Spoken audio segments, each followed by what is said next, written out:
My phone buzzed during a board meeting, my daughter Emily's voice chillingly steady through the speaker. "Mom, there's a guy outside with a gun pointed at me." "Don't panic, I've got this, but you should probably get home before this becomes a headline." I bolted from the room, leaving my stunned colleagues behind. We'd only moved to Willow Creek 2 weeks ago, expecting a quiet suburban life. Who would have guessed the homeowners association would greet my daughter with a weapon?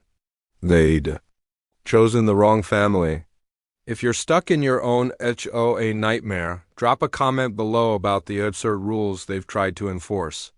I never imagined I'd be here after 20 years of marriage, a smooth divorce, and buying my dream home in Willow Creek. I expected tranquility. The brochure promised a serene, community-driven haven.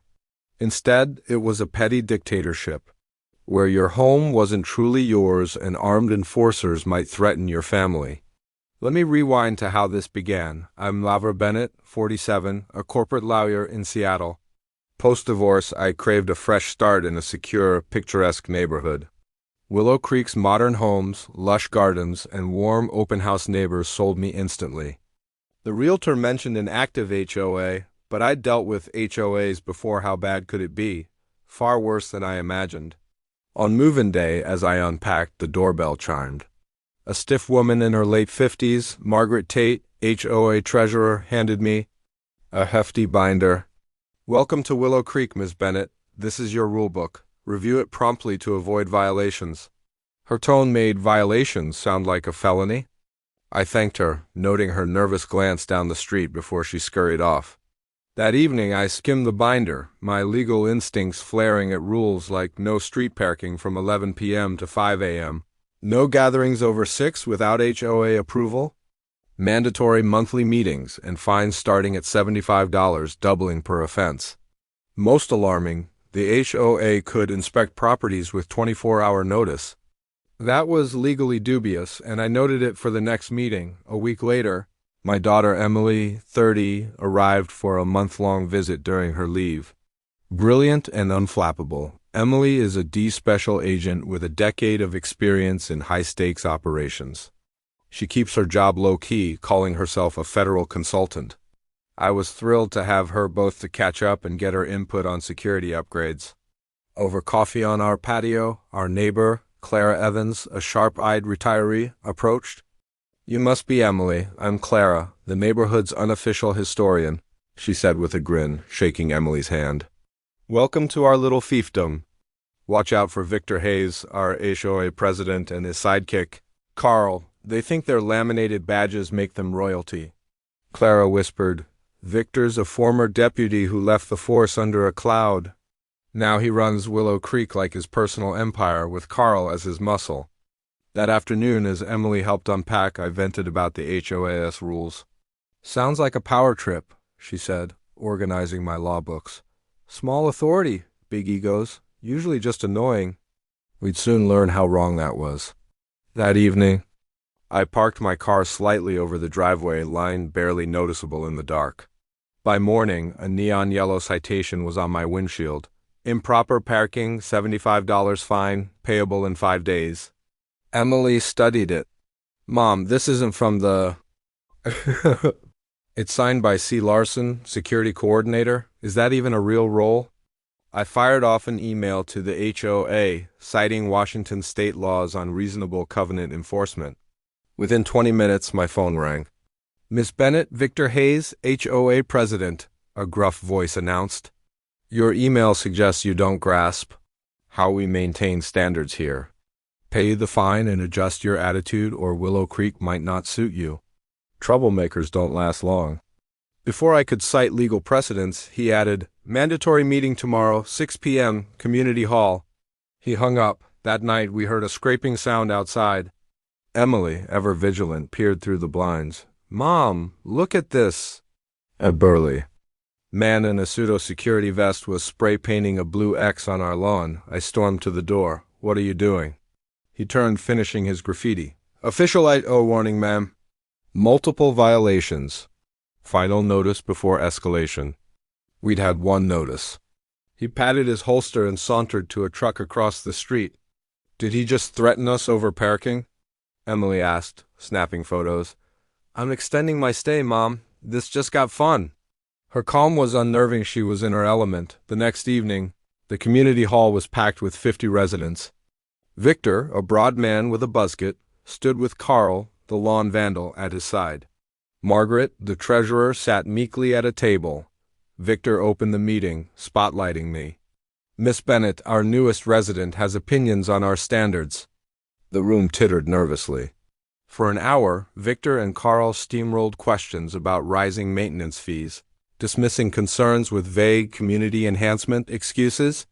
When Rachel Kim, a local pharmacist, asked why security costs had doubled, Victor shut her down. We've covered this, Rachel. Security's non-negotiable. I raised my hand, ignored until no one else spoke. I questioned the legality of your property inspection clause, I said, citing state law. It violates property rights unless explicitly in the deed. And your fine structure exceeds legal limits. Victor's jaw tightened. Our rules were vetted by elite attorneys. Maybe you should have researched before buying. His tone was meant to shame, but I held firm. After the meeting, Margaret slipped me a note. Cameras in common areas. They're watching. As we left, Carl shoulder-checked me. We deal with people like you, he growled. Ask the Wilsons why they left last year. At home, Emily introduced Rachel and Clara, who joined us. Mom, we've got allies, Emily said. Rachel shared security footage showing Victor and Carl taking cash from a landscaping contractor and targeting specific homes with violations. Clara, a former reporter, had tracked 22 families forced out by harassment, their homes bought by firms tied to Victor's cousin. This isn't just HOA nonsense, I realized. It's a real estate scam. The next morning, our mailbox overflowed with notices, including a $4,000 fine for an unapproved gathering, Emily, Rachel, and Clara visiting. Someone slashed our garden. That night vandalism caught on our new cameras, though the culprits' faces were obscured. Emily contacted her D colleague, Agent Maria Lopez, for background checks on Victor and Carl. Meanwhile, our power flickered off. Carl claimed it was routine grid maintenance. Emily installed hidden cameras, catching Carl's truck lurking. Outside, its spotlight sweeping our windows. Intimidation 101, Emily said. Legally murky, but effective unless you know how to fight back. Margaret texted Emily, offering to meet at a cafe outside Willow Creek. At the cafe, Margaret handed Emily a flash drive. I've tracked $600,000 siphoned from HOA funds to fake vendors linked to Victor's cousin, she whispered. He thinks I'm just a clerk, but I'm a CPA. My brother sold his home here after months of harassment. I stayed to expose them. Back home, I found a new $250 month safety fee on our HOA bill, unapproved by any vote. Emily showed me Margaret's documents. Our lot was one of 4 needed for a development block Victor's cousin aimed to sell post-rezoning. Rachel's home was another target. Agent Lopez called. Victor had been ousted from the sheriff's department for misconduct. Carl had no security license and a history of violent incidents. The D was probing regional HOA fraud, with Willow Creek as a key focus. Then Rachel texted, Carl's at my door with a gun. Help? Emily grabbed her keys. Stay here, Mom. Call 911. Say it's an armed standoff. I dialed, heart racing. As the dispatcher warned of a 20-minute delay due to a nearby fire, I couldn't wait. Rachel's house was 2 blocks away. I arrived to see Carl on her porch, gun in hand, yelling about her cameras violating HOA privacy rules. Emily stood between them, calm but coiled. Sir, your covenant has no such restriction, she said, citing the exact page. Carl, enraged, waved the gun. You don't belong here? Emily's voice stayed steady. I'm Emily Bennett. Federal agent, you're threatening a homeowner illegally. When Carl fired a warning shot skyward, Emily disarmed him in seconds, pinning him down. Rachel, secure the weapon, she instructed. To me, Mom, update the police suspect detained. Officers arrived, taking Carl into custody as Emily flashed her D badge. Victor pulled up, furious. This is a mistake. Carl's our security. The officer wasn't swayed. He fired a gun in a residential area. Step back or you're next. Victor glared at Emily. You'll regret this, she smiled. Funny, I was about to say the same. The next day, our mailbox brimmed with 15 violations, from unapproved paint, the blue X-Carl sprayed, to $150 fines for our cameras. Someone trashed our porch plants overnight. Agent Lopez confirmed the DEA's case was escalating, with Margaret's records tying Victor to a broader fraud network. I rallied 25 neighbors at a diner, forming the Willow Creek Fair Residents Group to demand a board election. Margaret warned Victor planned to expel me at an emergency meeting. At the meeting, Victor pushed to terminate my membership, but Rachel and others shouted him down. I presented evidence of financial misconduct and harassment, holding back key details for court. Margaret stood, stunning the room. I have proof of Victor's theft. $600,000 misappropriated. Chaos erupted. Clara moved for a no-confidence vote, and the board was ousted amid Victor's threats as he stormed out. That night, our lock was broken. Victor's voice echoed from our kitchen. No police this time. He sat with a gun, demanding we sign a retraction and sell our home for $60,000 above purchase price. Emily, unarmed, palmed her phone to record. Breaking and entering's a felony, Victor, she said, engaging him. For 15 minutes, she drew out confessions. His cousin's firm had acquired 28 homes at a discount, planning a $9 million profit post-rezoning. You and your mother were trouble from day one, he sneered, aiming at me. Emily disarmed him. In a flash, as Agent Lopez's team burst in, alerted by her live feed, Victor got 12 years for fraud, extortion, and assault. Carl, 6 years with leniency for cooperating.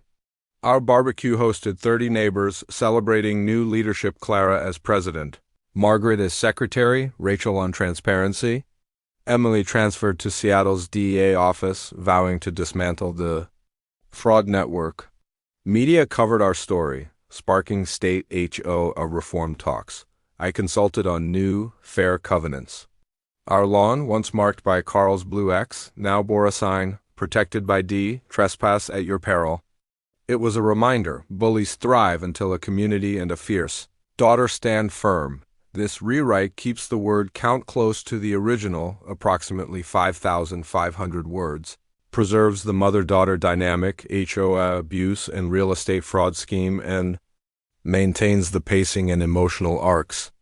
It changes names, setting, Chicago to Seattle, agencies, FBI to D, and specifics like fines and timelines to create a fresh yet parallel narrative.